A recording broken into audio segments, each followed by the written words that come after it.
શું તમે ક્યારેય વિચાર્યું છે કે અખરોટને મગજનો ખોરાક કેમ કહેવામાં આવે છે? જવાબ તેની રચનામાં રહેલો છે, જે આપણા મગજ જેવી જ છે, પરંતુ સાચું કારણ તેમાં રહેલા પોષક તત્વોમાં રહેલું છે. ચાલો 5 મુખ્ય કારણો તમને જણાવીએ કે શા માટે અખરોટ તમારા મગજ માટે આટલા મહત્વપૂર્ણ છે. નમસ્કાર, આજના જાણવા જેવું સાથે હું છું જિજ્ઞાસા. શું તમે ક્યારે વિચાર્યું છે કે એક નાનું અખરોટ તમારા મગજને સુપરચાર્જ કરી શકે છે? હા, તે દેખાવમાં નાનું હોઈ શકે છે, પરંતુ મગજને તેજ અને સ્વસ્થ રાખવાની તેની ક્ષમતા આશ્ચર્યજનક છે. અખરોટના ઘણા સ્વાસ્થ્ય લાભો છે.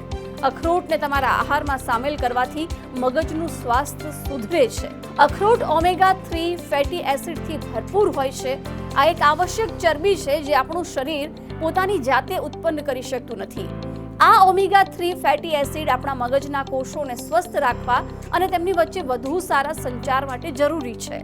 તે મગજમાં બળતરા પણ ઘટાડે છે, જે અલ્ઝાઇમર જેવા રોગોનું જોખમ ઘટાડે છે. અખરોટ પોલિફેનોલ્સ અને વિટામિન ઈ જેવા એન્ટીઓક્સિડન્ટથી ભરપૂર હોય છે. આ એન્ટીઓક્સિડન્ટ આપણા મગજને મુક્ત રેડિકલથી થતા નુકસાનથી બચાવે છે. મુક્ત રેડિકલ આપણી ઉંમર સાથે મગજને નબળા પાડે છે. અખરોટ મગજના કોષોને તટસ્થ કરીને તેમને સુરક્ષિત કરવામાં મદદ કરે છે.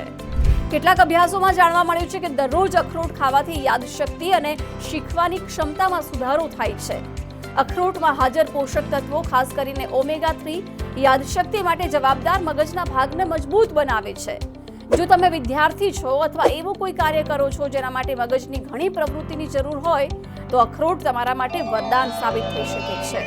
આજના ઝડપી જીવનમાં તણાવ એક સામાન્ય સમસ્યા છે. અખરોટમાં મેલાટોનિન નામનું હોર્મોન હોય છે, જે સારી અને ગાઢ ઊંઘ માટે જરૂરી છે. વધુમાં વિટામિન B6 અને મેગ્નેશિયમ જેવા પોષક તત્વો તણાવ ઘટાડવામાં અને મૂડ સુધારવામાં મદદ કરે છે. સારી ઊંઘ અને ઓછો તણાવ બંને સ્વસ્થ મગજ માટે જરૂરી છે. જ્ઞાનાત્મક કાર્ય એ વિચારવાની, સમજવાની, તર્ક કરવાની અને ધ્યાન કેન્દ્રિત કરવાની ક્ષમતાનો ઉલ્લેખ કરે છે. અખરોટમાં હાજર વિટામિન, ખનિજો અને સ્વસ્થ ચરબી આ બધા કાર્યોમાં સુધારો કરે છે. એક રીતે તે તમારા મગજને ચાર્જ કરે છે અને તેને ઝડપથી કામ કરવા માટે તૈયાર કરે છે. તો આ હતા અખરોટ ખાવાના ફાયદા, જે હવે તમે જાણી લીધા છે. તો આજથી જ અખરોટ ખાવાનું શરૂ કરી દો અને મેળવો સ્વાસ્થ્યના અનેક લાભ. આજના જાણવા જેવું અત્યારે બસ આટલું જ. નવા એક વિષય સાથે ફરીથી મળીશું. ત્યાં સુધી મને આપશો રજા.